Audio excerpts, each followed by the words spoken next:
আপনি কাউকে বশীকরণ করেছেন কিন্তু সে বশ হচ্ছে না, অর্থাৎ আপনার টোটকায় কাজ করতেছে না। এর কারণ কি? মানে কি জন্য আপনার টোটকা বা আপনার তাবিজ বা আপনার মন্ত্রে কাজ হচ্ছে না? এটার পিছনে কারণ কি? এমন কমেন্ট অনেকেই করে থাকেন, অথবা ইনবক্সে এ সম্পর্কে জানতে অনেকেই মেসেজ করে থাকেন। আজকে এই বিষয়টি নিয়ে একটু স্পষ্ট আপনাদের মাঝে আলোচনা করব। সুতরাং আজকের এই ভিডিওটি আমি মনে করি আপনাদের জন্য খুবই গুরুত্বপূর্ণ এবং খুবই উপকারী একটি ভিডিও। ভিডিওটি না টেনে একটু শেষ পর্যন্ত দেখার চেষ্টা করবেন। ভিডিওটি শুরু করার আগে ছোট্ট একটু অনুরোধ করব, আপনি যদি আমার ভিডিওটি আমার ইউটিউব চ্যানেল থেকে দেখে থাকেন তাহলে চ্যানেলটিকে সাবস্ক্রাইব, এবং ফেসবুক পেজ থেকে দেখে থাকলে পেজটিকে ফলো দিয়ে রাখবেন নিয়মিত এমন গুরুত্বপূর্ণ ভিডিও পাওয়ার জন্য।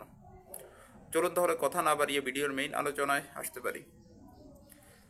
আপনি একটা মেয়েকে বশীকরণ করতে চাচ্ছেন বা করেছেন, বিভিন্ন রকম টোটকা, সেটা অনলাইন থেকে হোক, অফলাইন থেকে হোক, বা বিভিন্ন তান্ত্রিক থেকে হোক নিয়ে আপনি ব্যবহার করতেছেন, কিন্তু সে বশ হচ্ছে না।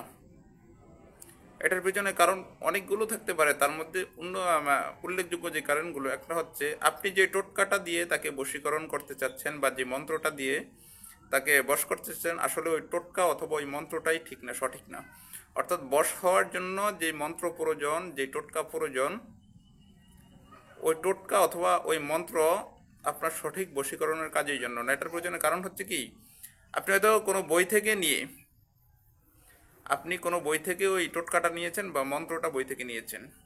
এটা অন্য একজনের লিখিত জিনিস, আপনি তার অনুমতিও পাননি। সঠিক আপনি জিনিস দিয়ে বশীকরণ না করার কারণে আপনি ফলাফল পাচ্ছেন না। এটার জন্য আপনার করণীয় হচ্ছে, আপনি মূলত তান্ত্রিকতা, এটা একটা আধ্যাত্মিক জগতের একটা এলেম, একটা জ্ঞান, এটা আপনার শিখতে হবে। এটা শিখে আপনি কাজ করতে হবে, অথবা আপনি যে কোনো একজন গুরু অথবা কবিরাজের আপনি সংস্পর্শে থাকতে হবে, এবং তার থেকে এই কাজগুলো আপনি শিখে কাজ করতে হবে। আপনি যদি শিখে কাজ করেন তাহলে 100% আপনার কাজ হবেই হবে। দ্বিতীয়ত, যে কারণে আপনার টোটকা বা আপনার মন্ত্রে কাজ করে না বশীকরণের জন্য, সে কারণটি হচ্ছে আপনি যার মন্ত্র অথবা যার টোটকাটি নিয়ে কাজ করছেন, আপনি তার থেকে অনুমতি নেননি, এজাজত নেননি, অথবা আপনি কোনো এজাজত প্রাপ্ত কোনো কবিরাজ বা কোনো গুরুর থেকে আপনি তদবিরের কাজ করার জন্য বা তান্ত্রিকতা করার জন্য আপনি অনুমতিই পাননি। মানে এই পেশার সাথে আপনি টোটালি জড়িত না।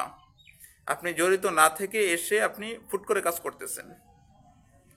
যদি আপনি ফুট করে কাজ করেন, এই পেশার সাথে আপনি জড়িত না থাকেন, আপনি যদি মূলত কোনো তান্ত্রিক না হয়ে থাকেন, তাহলে তো আপনার টোটকায় কাজ করবে না, কারণ এটা একটা আধ্যাত্মিক জগতের কাজ।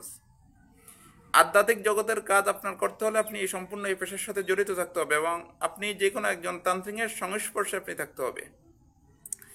আপনি যে কোনো একজন তান্ত্রিকের যদি সংস্পর্শে থেকে আপনি কাজ করেন, তাহলে অবশ্যই আপনার কাজ 100% উপকারে আসবে, এবং কাজ করার সাথে সাথে আপনি ফলাফল পাবেন, এবং যার কাজ করবেন তার থেকে অবশ্যই অনুমতি নিয়ে নেবেন, অর্থাৎ টোটকাটা যে দিয়েছে তার থেকে। এই কারণগুলোতেই আপনার মূলত আসলে আমরা কাজ করলে কাজ হয় না। ধন্যবাদ, ভালো থাকুন, দেখা হবে পরবর্তী ভিডিওতে। আসসালামু আলাইকুম রহমতুল্লাহ।